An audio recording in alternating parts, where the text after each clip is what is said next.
students, in this video we'll discuss chapter number 14, Industrial Revolution and Capitalism and Socialism. बेटा इस video में हम लोग तीन भारी भारी चीज़ों को डिस्कस करेंगे। पहली है इंडस्ट्रियल रेवोल्यूशन, जिसने पूरी दुनिया को बदल के रख दिया। हैंडमेड गुड से हम मशीन मेड गुड पे शिफ्ट कर गए। कैपिटलिज्म, पूंजीवाद, एक व्यक्ति काम करने आएगा, इतना काम करेगा कि दो चार लोगों को और काम पे रख लेगा, ये है कैपिटलिज्म। सोशलिज्म, समाजवाद, सोसाइटी में इक्वालिटी लाना है, रिच लोगों से टैक्स कलेक्शन करना है, पुअर लोगों के ऊपर खर्च करना है। ये कहती है किसकी फिलॉसफी? सोशलिज्म की फिलॉसफी। ठीक है बात। तो capitalistic country USA, UK, France, Germany आज की मोस्ट एडवांस्ड कंट्रीज हैं बेटा। ठीक है बात। चलो क्या क्या पढ़ने वाले हैं इस चैप्टर में हम लोग। तो इस चैप्टर में हम लोग देखेंगे पहले तो इंडस्ट्रियल रेवोल्यूशन का मतलब क्या होता है, फिर वो कौन से कॉजेस थे, वो कौन से कारण थे जिनके कारण इंग्लैंड में इंडस्ट्रियल रेवोल्यूशन आया, इस पर्टिकुलर टाइम में कौन कौन से रिमार्केबल इन्वेंशंस हुए। रिमार्केबल क्यों कहा जा रहा है? क्योंकि उनके आते ही बहुत बड़े बड़े चेंजेस आ गए, जैसे स्टीम इंजन, स्पिनिंग जेनी। फिर हम देखेंगे क्या इम्पैक्ट रहा इंडस्ट्रियल रेवोल्यूशन का। राइज ऑफ कैपिटलिज्म, पूंजीवाद का उदय। फिर हम देखेंगे राइज ऑफ सोशलिज्म, समाजवाद का उदय। फिर हम एक कंपैरेटिव स्टडी पढ़ेंगे सोशलिज्म और कैपिटलिज्म के बीच में। फिर हम लोग देखेंगे सोशलिज्म का क्या फ्यूचर है। तो बेटा ये जो टर्म है इंडस्ट्रियल रेवोल्यूशन, इससे पहली बार यूज किया है ब्लैंक ने। आप लोग पहली बार पढ़ेंगे तो आपको ब्लैंक लगेगा, पर इसको ब्लैंक नहीं पढ़ना है, ब्लैंक पढ़ना है।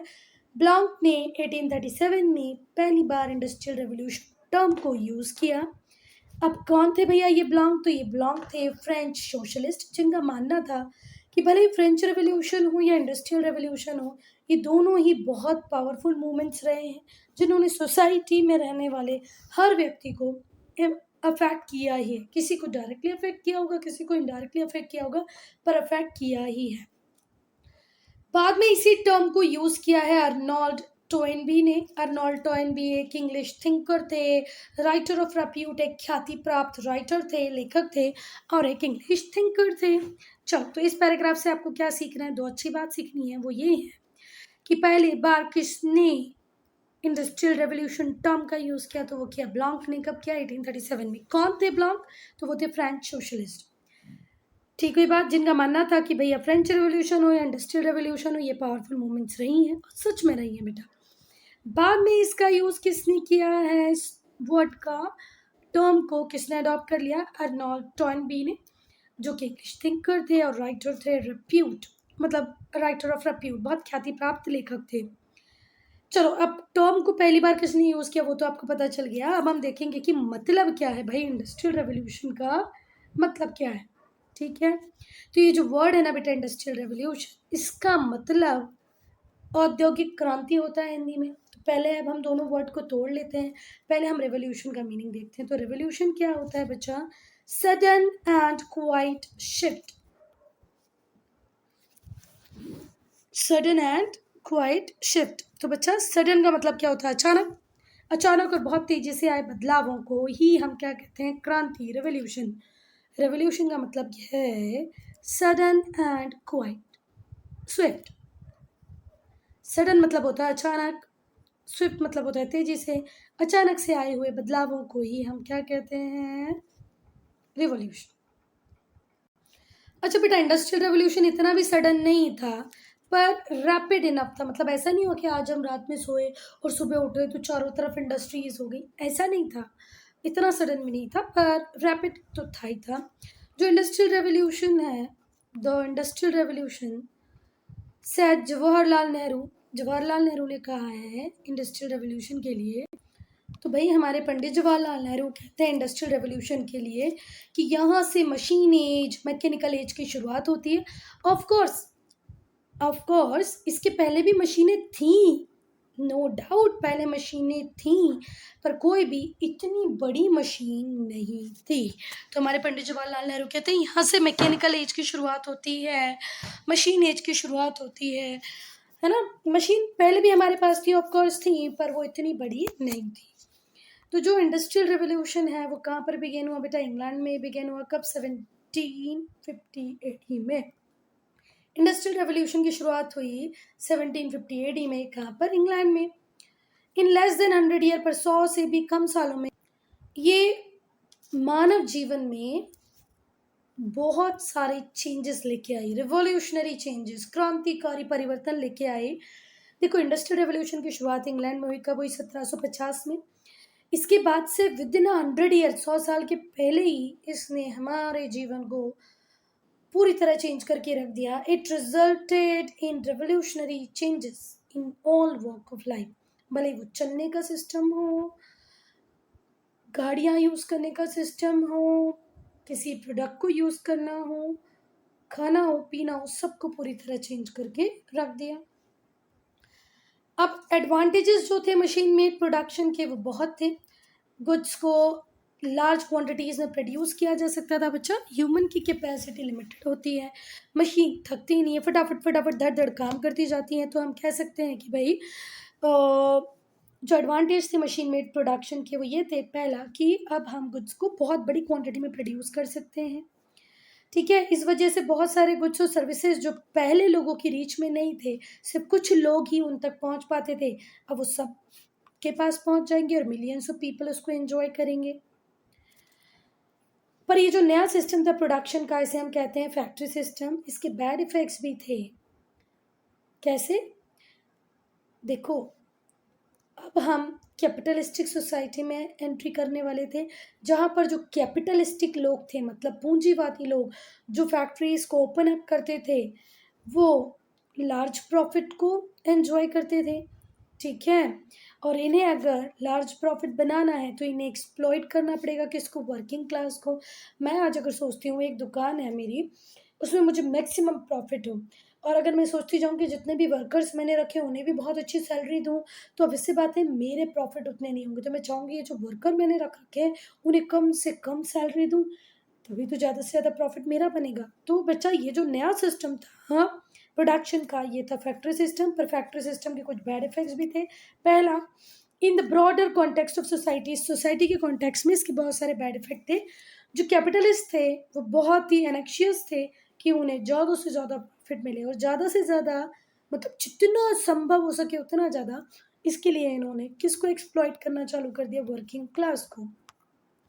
अब हम देखेंगे कम्युनिस्ट एंड सोशलिस्ट मूवमेंट्स। बच्चा, आप धीरे धीरे धीरे धीरे ये कैपिटलिस्टिक अपने प्रॉफिट को बढ़ाने के लिए ना ही तो फैक्ट्री में प्रॉपर प्रोविजंस करते हैं, ना ही तो सैलरी प्रॉपर बनाते, ना ही तो सेफ्टी मेजर्स देते अपने एम्प्लॉयज़ को, वर्कर्स को।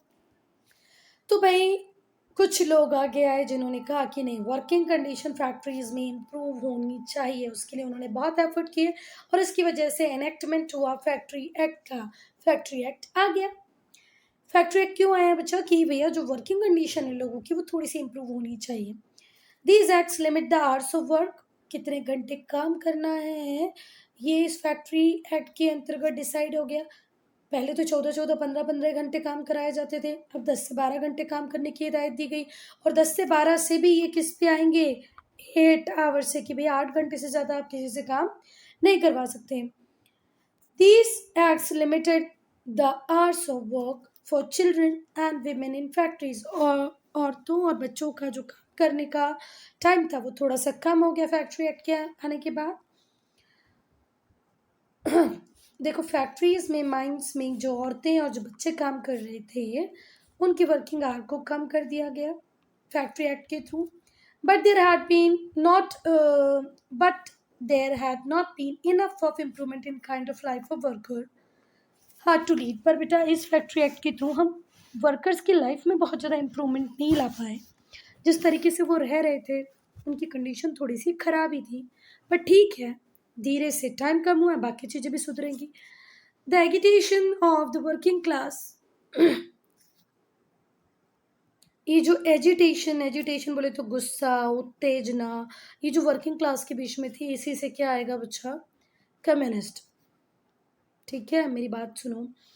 कम्युनिस्ट और सोशलिस्ट मूवमेंट को अब हम पढ़ रहे हैं। यहाँ पर हमने देखा कि वर्कर्स की कंडीशन को इम्प्रूव करने के लिए फैक्ट्री एक्ट्स आए तो वर्किंग आवर थोड़े से लिमिटेड हो गए औरतों और बच्चों के लिए, जो फैक्ट्रीज और माइंस में काम करते थे, पर अभी भी बहुत ज़्यादा कुछ नहीं हुआ था।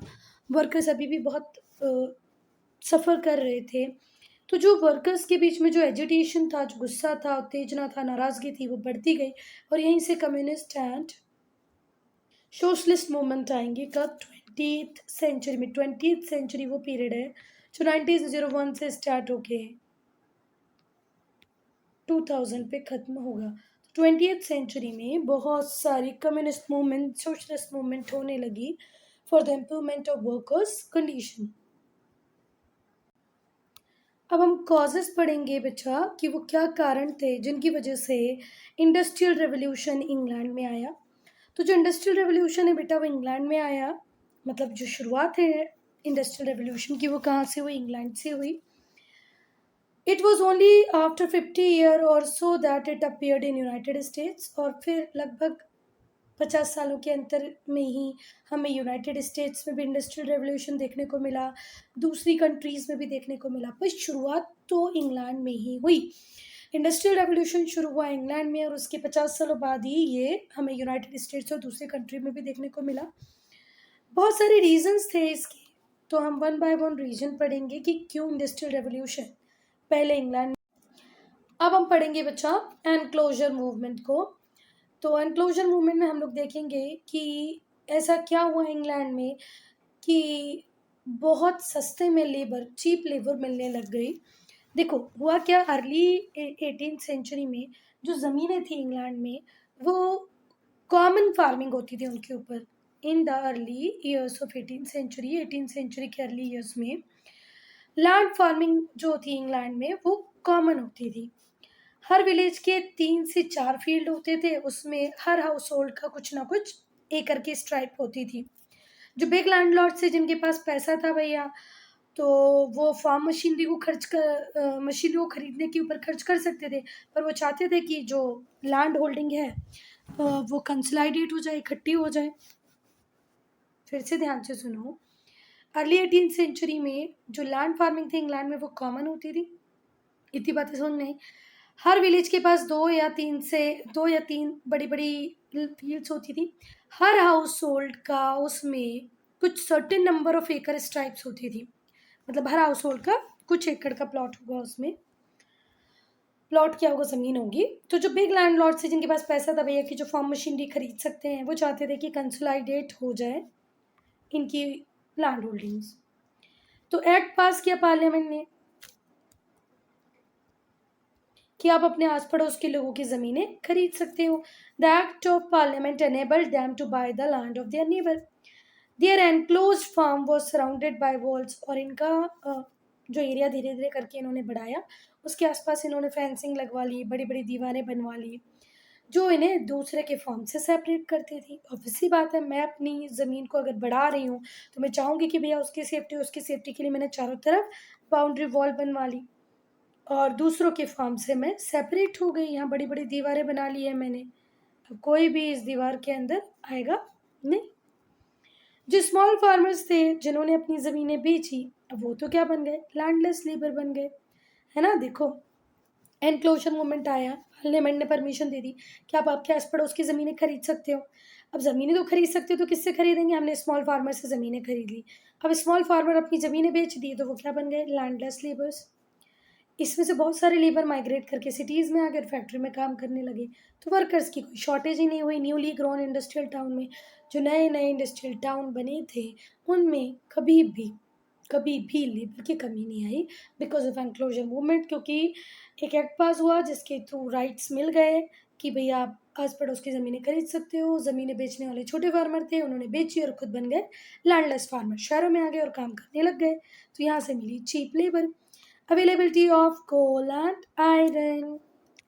तो बच्चा इंडस्ट्रियल रेवोल्यूशन बिना कोल के, बिना आयरन के पॉसिबल ही नहीं था। ये दोनों ही चीज़ें भर भर के इंग्लैंड में भरी हुई थी। तो न्यू एज थी, वो एज थी कोल की और आयरन की, ये दोनों ही कमोडिटी इंग्लैंड में बहुत बड़ी क्वांटिटी में अवेलेबल थी। ट्रांसपोर्टेशन का इम्प्रूव होना भी इंडस्ट्रियल रेवोल्यूशन के लिए बहुत फ़ायदेमंद रहा। जेम्स वॉट ने डेवलप कर लिया था स्टीम इंजन जो स्टीम पे चलता था, ठीक है। James Watt had developed N engine in which the steam was employed to drive the piston backward and forward, जिसमें पिस्टन को बैकवर्ड और फॉरवर्ड करने के लिए स्टीम का यूज होता था। And the piston could be use to turn the wheel, और पिस्टन से व्हील टर्न हो जाते थे। ये जो नया इन्वेंशन आया इसने तो सब कुछ बदल दिया। पहली बात ध्यान से सुनना, जेम्स वाट ने क्या डेवलप कर लिया था? इंजन जिसमें स्टीम का यूज होता था पिस्टन को बैकवर्ड और फॉरवर्ड ड्राइव करने के लिए, और पिस्टन की हेल्प से आप किसको भी मूव कर सकते थे, टर्न कर सकते थे व्हील को। Then come the invention of railways, और फिर रेलवेज आ गया। लोगों को, गुड्स को, मतलब सामान को भी, लोगों को भी एक जगह से दूसरी जगह पहुंचाया जाने लगा बहुत ही फास्टर वे में। देखो, जो पहले ट्रांसपोर्ट के मोड अवेलेबल थे उससे बहुत ज़्यादा कहीं फास्ट था रेलवे, जो एक जगह से दूसरी जगह आपको मूव कर। नेक्स्ट है अ वास्ट ओवरसीज मार्केट। बेटा क्योंकि इंग्लैंड का कंट्रोल मैक्सिमम पार्ट्स पे था, जैसे हमारा इंडिया किसकी कॉलोनी था? ब्रिटेन की। कनाडा किसकी कॉलोनी था? ब्रिटेन की। साउथ अफ्रीका किसकी कॉलोनी था? ब्रिटेन की। तो ब्रिटेन में जो मशीन मेड गुड बन रहे थे लार्ज क्वांटिटीज में, उनको सेल करने की चिंता नहीं थी कि भैया किस मार्केट में मैं जाके सेल करूंगा। इंग्लैंड को पता था मेरे पास रेडीमेड मार्केट ऑलरेडी अवेलेबल है। इंडिया जैसी बड़ी कंट्री, कनाडा जैसी बड़ी कंट्री, मेरा प्रोडक्ट इजीली सेल हो जाएगा। इंग्लैंड बहुत बड़ी कॉलोनियल पावर था जो कंट्रोल करता था लार्ज कंट्रीज को, जैसे इंडिया को, कनाडा को। तो इंग्लैंड को इस बात की चिंता नहीं थी कि प्रोडक्ट कहाँ जाएगा। उसको पता है कि मेरे पास एक बहुत बड़ा मार्केट अवेलेबल है अपने मशीन मेड गुड्स के लिए। मशीन मेड गुड्स के लिए, मशीन मेड गुड्स, हाँ गलती से निकल गया था वॉइस। चलो, technical skill and energy of immigrants. बच्चा बहुत सारे लोग दुनिया भर से इंग्लैंड में रहने आ गए। क्यों आ गए? क्योंकि इसी टाइम में प्रोटेस्टेंट रिफॉर्म मूवमेंट चल रहा था। बहुत सारे प्रोटेस्टेंट थे जो अपनी कंट्रीज को छोड़ करके इंग्लैंड आना पसंद करते थे। क्यों? क्योंकि उन्हें अपनी कंट्री में, जहाँ पर कैथोलिक चर्च बहुत ज़्यादा स्ट्रॉन्ग थे, बहुत सारी चीज़ें करने की परमिशन ही नहीं थी। तो जो टेक्निकल स्किल की रिक्वायरमेंट थी ब्रिटेन को, वो मिले डिफरेंट कंट्रीज से। एंड एनर्जी ऑफ इमिग्रेंट्स, जो इमिग्रेंट्स बाहर से इंग्लैंड आए उनकी एनर्जी का भी बहुत पॉजिटिव यूज़ हुआ इंग्लैंड में। क्योंकि इस टाइम में रिलीजियस परसिक्यूशन हो रहा था, तो बहुत सारे प्रोटेस्टेंट आर्टिशंस फ्रांस और स्पेन से कहाँ चले गए? ब्रिटेन में आ गए, ब्रिटेन रहने आ गए। तो जो ब्रिटिश गवर्नमेंट थी इन्हें प्रोटेक्शन दी और कहा कि आप अपनी लाइवलीहुड की बिल्कुल चिंता मत करो, जो आपकी अर्निंग्स छिन गई हैं हम आपको अर्निंग्स देंगे, आपको जॉब्स भी देंगे। तो जो इमिग्रेंट्स थे वो इमिग्रेंट्स मैन ऑफ एंटरप्राइज थे, मैन ऑफ एनर्जी थे, मैन ऑफ एम्बिशन थे। कुछ ना कुछ उद्देश्य एम लेके आए थे, बहुत एनर्जी थी उनमें।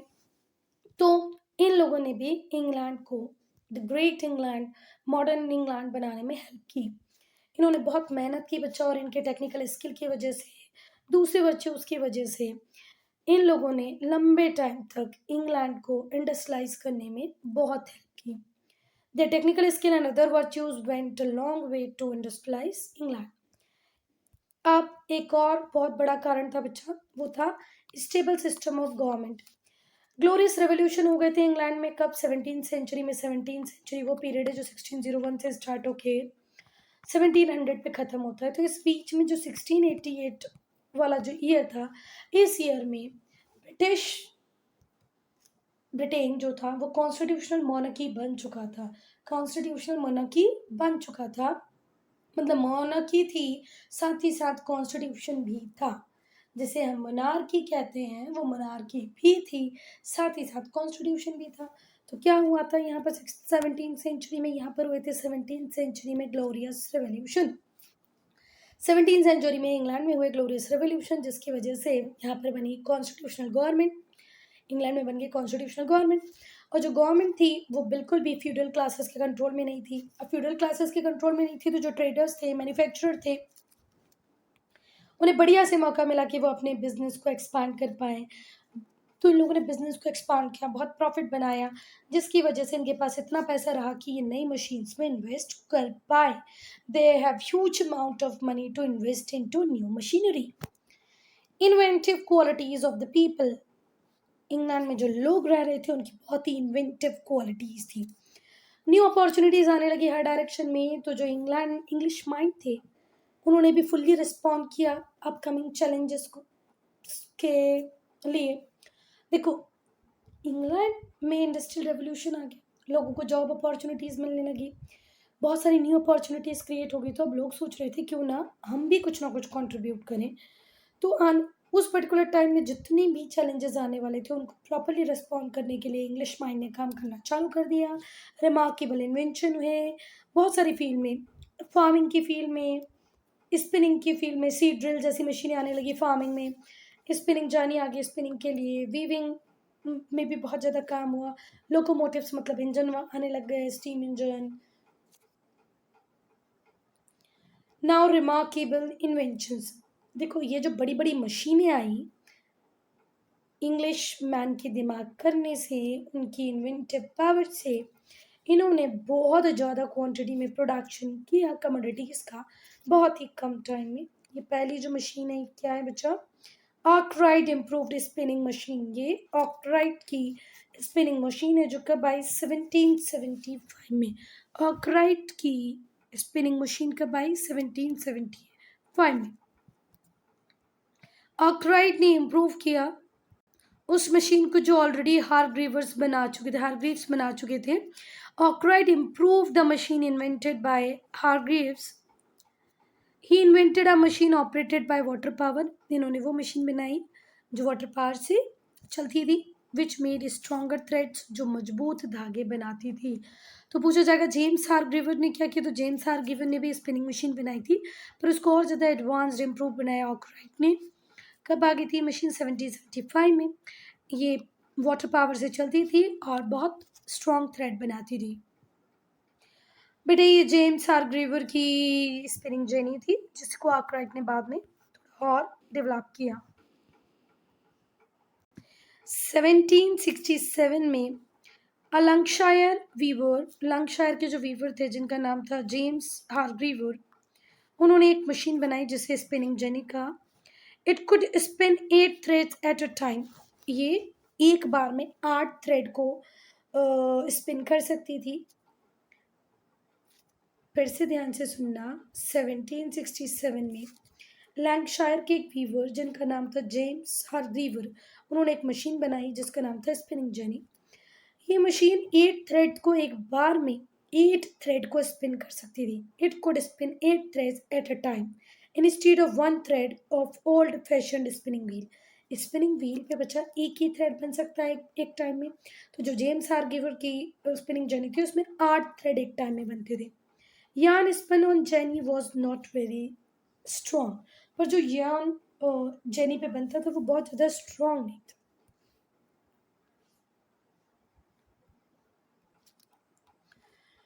बेटा जो चेंजेस आ रहे थे ना मैन्युफैक्चरिंग की मेथड में, मतलब चीज़ों को बनाने का जो तरीका था उसमें जो चेंजेस आ रहे थे बहुत ही ड्रेस्टिक थे, वास्तव में ही बहुत ही ड्रेस्टिक थे।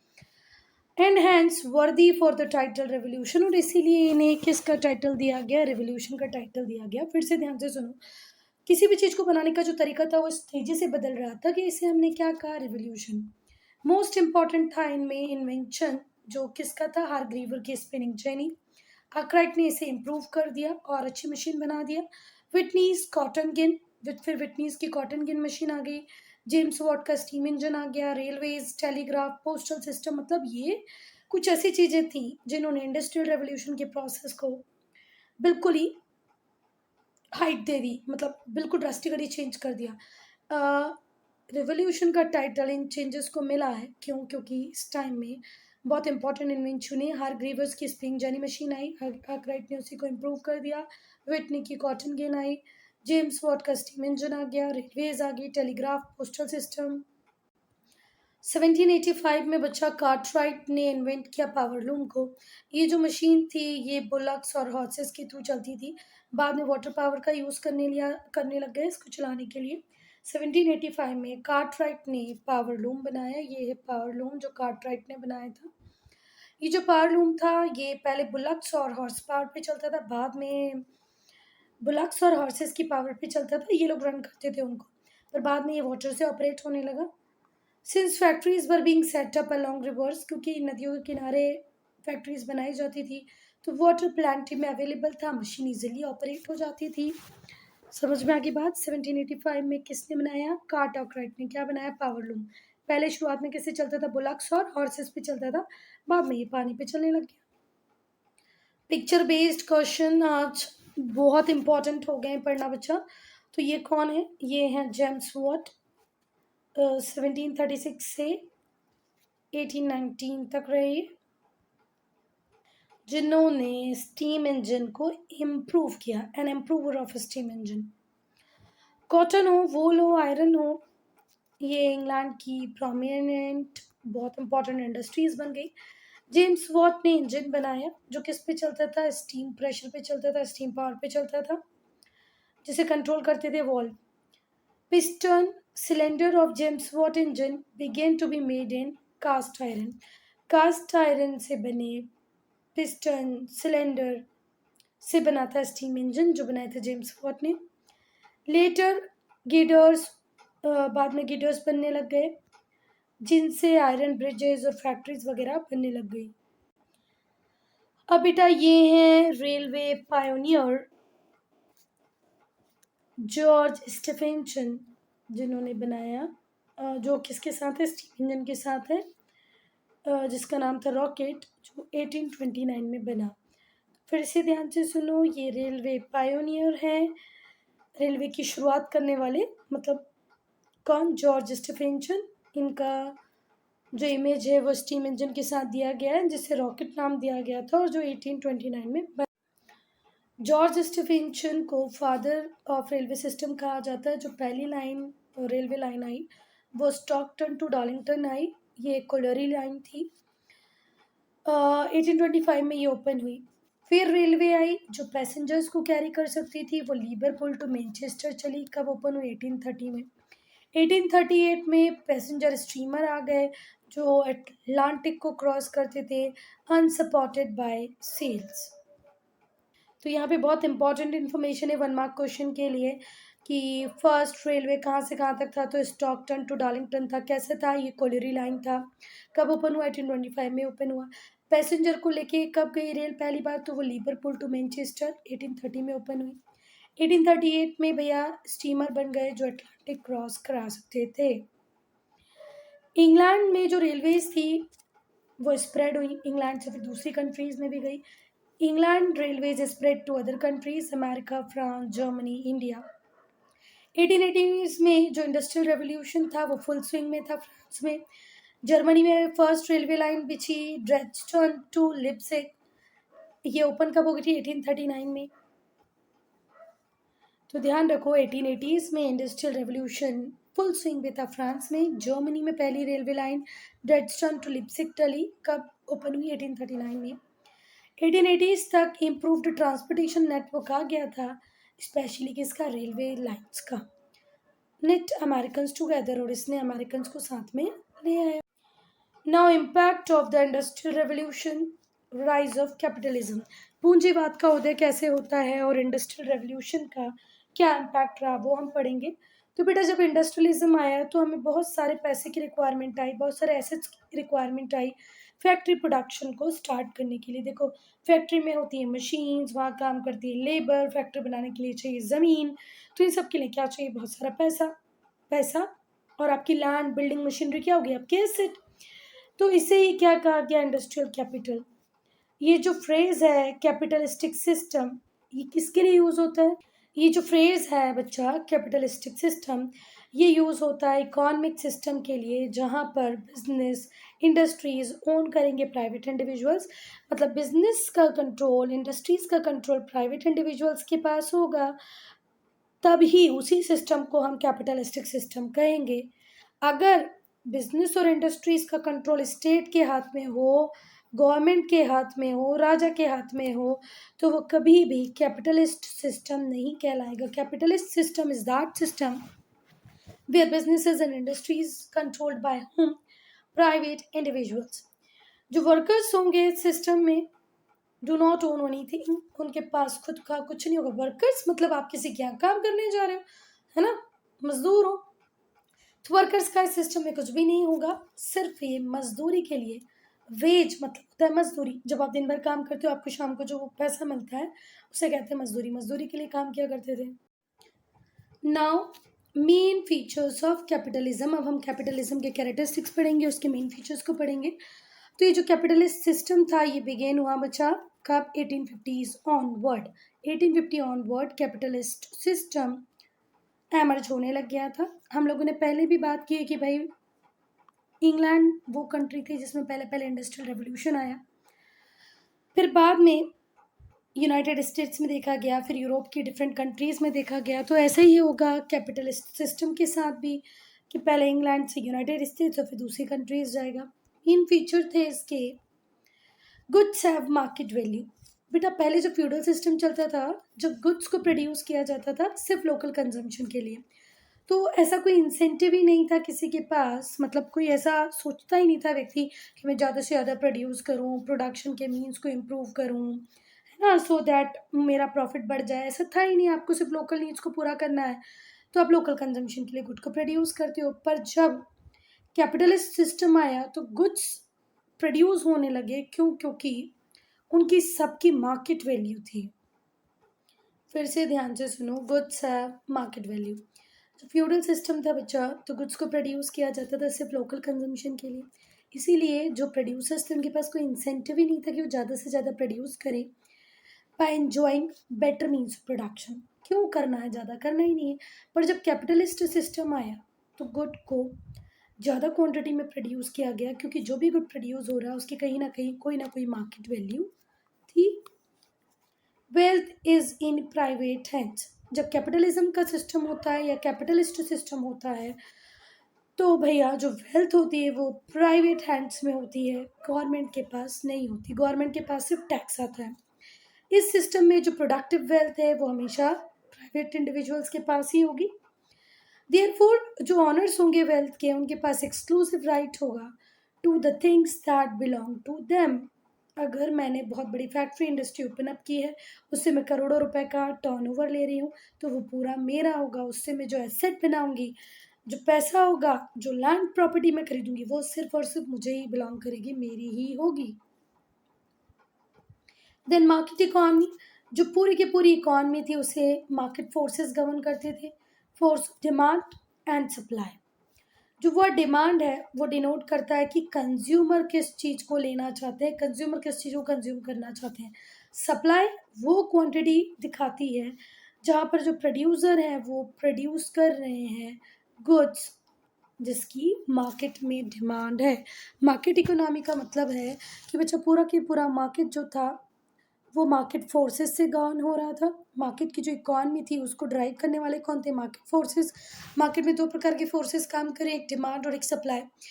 तो डिमांड का मतलब है कि लोग किस प्रकार के प्रोडक्ट को कंज्यूम करना चाहते हैं, और सप्लाई मतलब उस टाइम में जो प्रोड्यूसर्स थे वो इतने एबल हो गए थे कि गुड्स वही बना रहे थे जो लोगों की डिमांड थी। प्रॉफिट मोटिव, जो कैपिटलिस्ट इकॉनमी होती है वहाँ पर गुड को प्रोड्यूस किया जाता है सिर्फ और सिर्फ एक ही उद्देश्य से कि हमें प्रॉफिट कमाना है। Material, self-interest, profit maximization provide the main motivation for hard work and enterprise। मैं इतनी मेहनत क्यों करूं?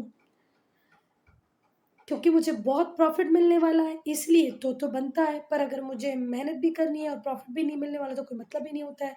तो प्रॉफिट मोटिव एक इम्पॉर्टेंट चीज़ होती है कैपिटलिस्टिक इकॉनमी की। लोग ज़्यादा से ज़्यादा प्रॉफिट कमाना चाहते हैं, उनका अपना सेल्फ इंटरेस्ट होता है, वो प्रॉफिट को मैक्सिमाइज करना चाहते हैं, और इसी मोटिवेशन की वजह से वो दिन रात मेहनत करते हैं। बेटा अभी तो हमने फ़ायदे देख लिए कैपिटलिज्म के, कैपिटलिस्ट सिस्टम के। अब हम एविल्स को देखेंगे कैपिटलिस्ट सिस्टम की। क्या कोई बुराइयां थीं इस सिस्टम में? तो थी बेटा। Evils of the capitalist mode of production were as follows. क्या क्या एविल्स थे वो हम एक एक करके पढ़ेंगे। A system of mass exploitation, जो कैपिटलिस्ट सिस्टम था उसने दो नई क्लासेस बना दी। एक बना दी कैपिटलिस्टिक क्लास और दूसरी बना दी वेज अर्नर की। एक थे कैपिटलिस्ट पूंजीवादी, दूसरे थे वेज अर्नर मजदूर। जो कैपिटलिस्ट थे वो बहुत एनेक्शियस थे, उन्हें ज़्यादा से ज़्यादा प्रॉफिट अर्न करना था, जितना ज़्यादा पॉसिबल हो सके उतना ज़्यादा प्रॉफिट कमाना था। पर वो प्रॉफिट कब आता? जब ये वर्किंग क्लास को एक्सप्लॉइट करते। जो वर्कर्स थे उनका प्रॉफिट बहुत कम होता। बेटा इंडस्ट्री जितना प्रॉफिट बना रही थी ना वो बना वर्कर्स की वजह से ही रही थी, पर वर्कर्स का जो शेयर था उस प्रॉफिट में बहुत ज़्यादा कम था। Workers share in the profits of industry was very small. बहुत कम वर्कर्स का शेयर होता था इस प्रॉफिट में।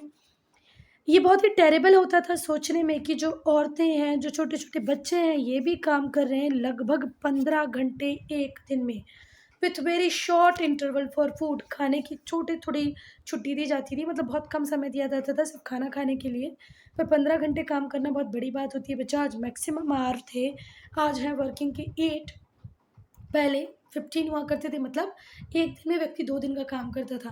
तो पहली बात तो इंडस्ट्री के प्रॉफिट में वर्कर्स का बहुत छोटा-सा हिस्सा होता था। दूसरा, ये बहुत ही टेरेबल है सोचना कि कैसे बेचारी औरतें और बच्चे 15-15 घंटे काम किया करते थे और बहुत कम टाइम मिलता था इन्हें फूड-वूड के लिए भी, मतलब खाना खाने के लिए भी बहुत कम छुट्टी। Then increase in slums. जो लोग थे, जो गाँव छोड़ के शहरों में आने लगे थे फैक्ट्रीज़ में काम करने के लिए, ठीक है? कोल फील्ड्स में काम करने के लिए, आयरन रॉक्स में काम करने के लिए या सी पोर्ट वगैरह में। तो कोई सी पोर्ट्स में काम करने के लिए आया है, कोई आयरन रॉक्स में, कोई कोल फील्ड में, तो बेटा इनको हाउस प्रोवाइड करने की ज़िम्मेदारी किसी ने नहीं ली। तो जो इंडस्ट्रियल वर्कर्स थे, उन्हें प्रॉपर घर मिले, इसका ध्यान किसी ने नहीं रखा। इसलिए ये लोग स्लम्स में रहने लगे, झुग्गी-झोपड़ियाँ बनाने लग गए, जहाँ पर इनकी लिविंग कंडीशन बहुत ही बैड थी, बहुत बुरी दशा में रह रहे थे। 1840s में लगभग 1/10 जो पॉपुलेशन थी मैनचेस्टर की was living the room in the ground underneath, मतलब जो तह खाने होते हैं ना, उसमें रहते थे। They were forced to live under dirty condition, बहुत ही डर्टी कंडीशंस में ये लोग रहते थे। Now unemployment. In fact, each new machine meant that manual labor would be replaced by mechanical device. Unemployment industrial revolution के टाइम पे बहुत बढ़ गया। क्यों बढ़ गया बेटा? देखो, अब वो व्यक्ति जो हाथों से काम कर रहा था, कुछ ना कुछ बना रहा था, अब उसकी जगह, मैनुअल लेबर की जगह कौन काम करेंगे? मशीन्स। तो लार्ज नंबर में जो लोग थे वो स्ट्रीट्स में आ गए। मैनुअल वर्कर जो हाथों से काम किया करते थे, अब उनके काम की ज़रूरत नहीं है, क्योंकि उनका काम तो कौन करे? Mechanical devices. तो लोग सड़कों पे आ गए। मैन लॉस देयर वर्क, आदमियों का काम चला गया। In some parts of the world there was massive wave of riots, और वर्ल्ड के डिफरेंट पार्ट में मैसिव रायोट्स होने लगे, दंगे होने लगे। Fourth, new imperialism and imperialist war.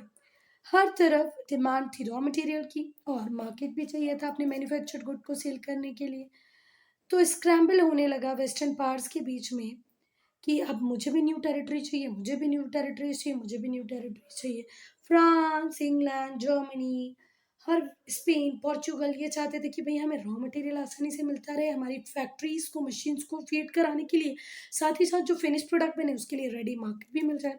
1870s से लेकर 1940 तक, 1914 तक, 1870s टू 1914, जब तक world war one broke out नहीं हुआ था, almost all nation of Asia and Africa had come under control one or the other imperial power, European colonial power, Portugal, Spain, Denmark, France, England, Germany, इन सब ने एक एक करके Asia और अफ्रीका की कंट्रीज को अपने कंट्रोल में कर लिया। कब से कब तक? 1870 से 1914 तक।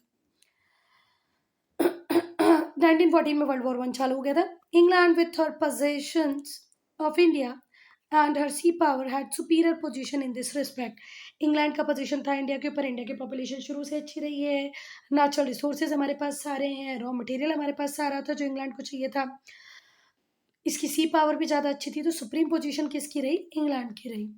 But the French and the Germans, Dutch और Russians, Americans, Japanese also have imperial past. America का, जापान का, रशिया का, डच का, इनका भी बहुत बड़ा इम्पीरियल पास्ट है, पर सुप्रीम पावर इन सब में कौन ही रहा? इंग्लैंड ही रहा।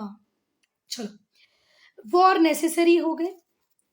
War is necessary consequences of imperialism. अगर इम्पेरियलिज्म आपको अपना एरिया बढ़ाना है, दूसरे को दूसरे का एरिया बढ़ाना है, तीसरे को भी अपना एरिया बढ़ाना है, तो इसमें वॉर तो होंगे ही ना बच्चा। तो वॉर नेसेसरी हो गए अगर आप इम्पेरियलिज्म के साथ रहना चाहते थे।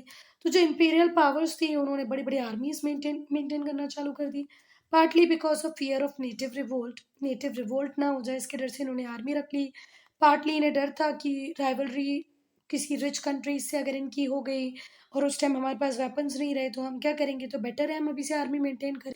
और इंटेंस राइवलरीज होने लगी between imperial powers caused war. और ये जो इंटेंस राइवलरीज थी, द्वंद्व था, एक दूसरे से जो जेलियस फीलिंग थी कि यार उसके पास ये कॉलोनी, मेरे पास ये कॉलोनी नहीं है, इसकी वजह से वॉर्स होने लगे। अब बेटा डिमांड्स फॉर रिफॉर्म्स हम पार्ट 2 से स्टार्ट करेंगे, ठीक है। हम ending this video here only.